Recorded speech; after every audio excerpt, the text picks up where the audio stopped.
Day 32, Thursday, 26th of December. Wow. Like, seriously, happy Boxes Day. Wow. Happy Boxes Day. Did I even say Merry Christmas for yesterday's post? I'm saying it here. Merry Christmas.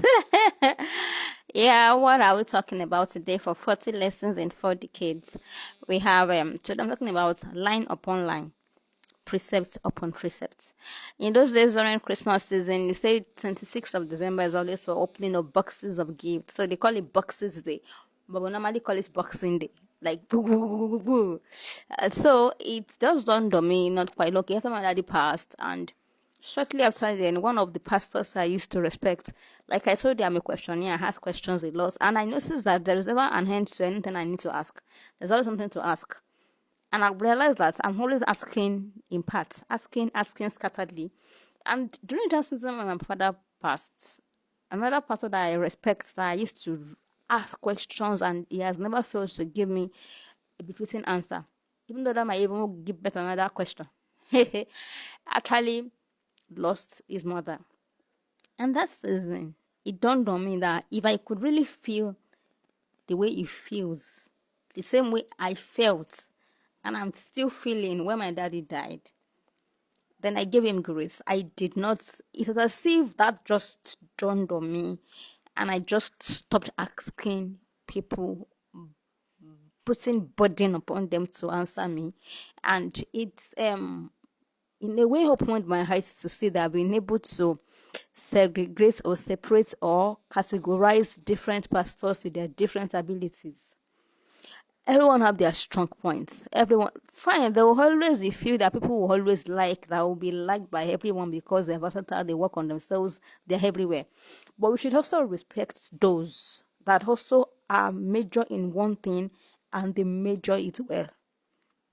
Because they're not able to, not even able, you just even approach them before to ask them such questions. You just feel that that is, you just pick by face value or probably by your perception, you pick those you ask questions, and because they've been doing well over time, you think that others might not be able to be up to task. It might not be true. So it's made me understand line upon line, precept upon precept. That particular word is like incantation is in the Bible, Old Testament. The day I saw it, I was like, wow. And And so I realized that line upon line, precept upon precept, beyond always wanting to always ask questions, I noticed that there's always a well of questions, well of answers. Why not calm down, understand a precept, and be okay with not having answers, because they are always eager. Devil can use that tendency, that eagerness, to draw you towards asking the wrong questions, asking the wrong people, talking to wrong people, even talking to your so-called right person, but not getting, at times, the value you are supposed to get out of it. It is okay not to have answers. Calm down.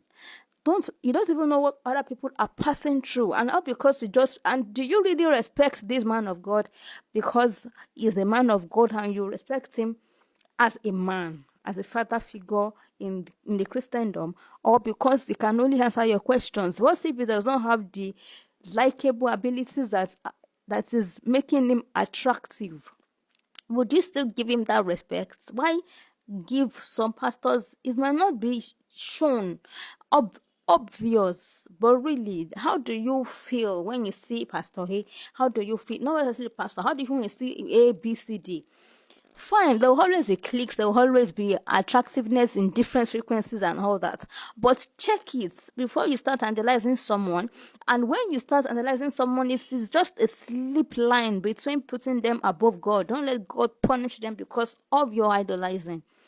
That taught me that I should not idolize people. I should just allow God to give me the answers. I could even meditate and give it time. Most of the, like, looking for things in the house, and I can spend time during the particular time looking for it. And when I give up on looking for it, shortly after, and I go on to do something else. In fact, right where I was standing, that was the thing is, because of the cloudiness, it's not allowed me to even come down to see what I was looking for. Or maybe even 3 days, 4 days later, when I see that I can do without this thing now. What is it? Let me move on. Take my bait, move on and go. When I come back, I might find that thing in front of the door. When I want to open, when I might lose that thing or misplace that thing somewhere else. find it somewhere else. And something I might not even find again, and I have to move on. Like I said, line upon line, precept upon precept. Don't let the values of someone make you idolize them, and don't make it blind you to the extent that she won't even be empathetic to even know that they are still going through some things. They might be answering you out of pain. Do you even pray for them? And let it not be that you will now disdain or you will not respect others because you think that they are not giving you what you want. That makes me that makes you selfish. Like, it's because of this value of this virtue that makes you to like this person, not necessarily because the person would have been liked in that regard if the person did not have that particular value or portray that kind of ability to be able to answer questions. At times you even ask, oh, yeah, no, we'll see tomorrow. Like, it is not ever unending questions. At times, just relax. Nobody can answer all your questions, not even God. There's some questions that you're asking God that God will not answer. Why are you putting the burden on man?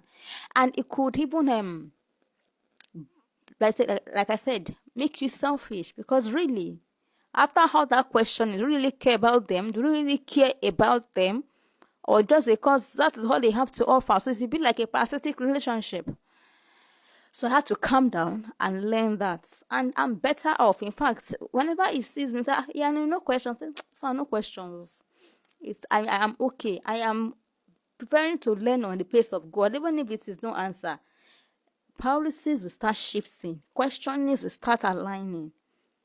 You will start understanding with more observing than always wanting to question. The Lord is your strength. I hope you have learned that today. Line upon line, precept upon precept. Are you actually loving this person because of what they are offering? And are you sure that you are really loving them back the way they deserve? And other people that are their counterparts or colleagues, are you sure that you can also give them that regard? Even though there will be cliques, there will be, it can't be the same level, it can't be on the same level. But really calm down. After not asking them questions for a while, can you still reach out to them to care for them? In kind or in cash or whatever. So you will know where the ideal is, and you will know if it's selfish love or what have you. Thank you.